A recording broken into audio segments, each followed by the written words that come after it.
Hi Skylar, what's up?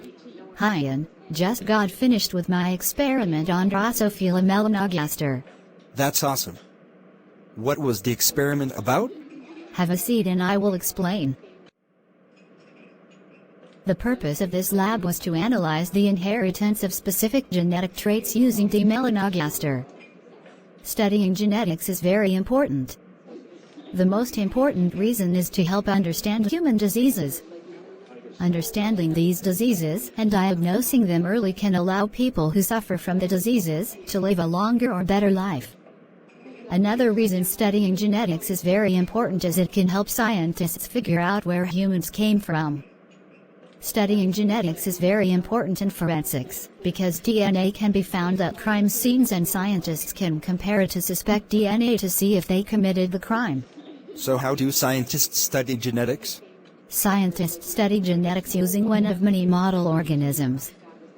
Model organisms are organisms that have a short life cycle, are inexpensive to care for and have similarities to humans.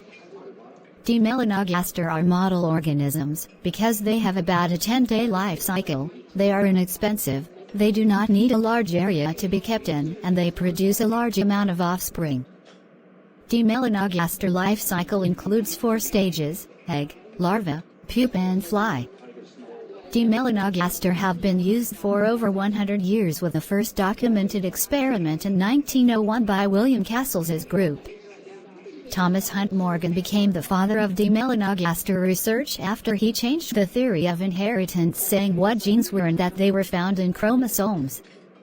One of the most recent experiments involving D. melanogaster was in 1995 when Christian Neuslein Volhard, Eric Schaus, and Ed Lewis found that a lot of the genes that are used for fly development are the same genes that are needed for all animal development, even humans.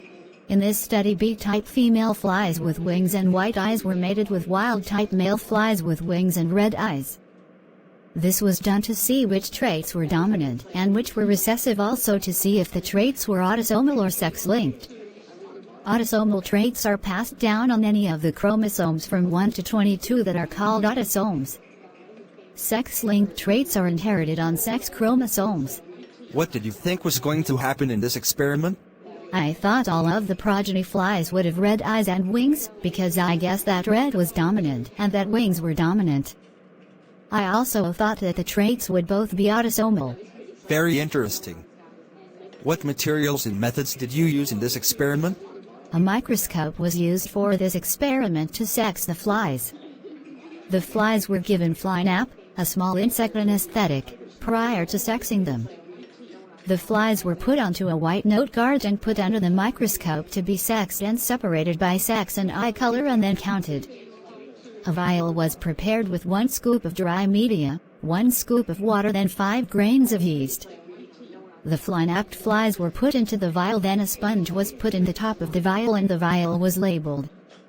Each time the vial needed to be cleared, fly nap was inserted between the sponge and vial side until all of the flies stopped moving.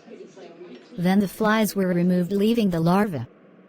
It is important to note that the fly nap should not touch the sponge so the progeny are not killed.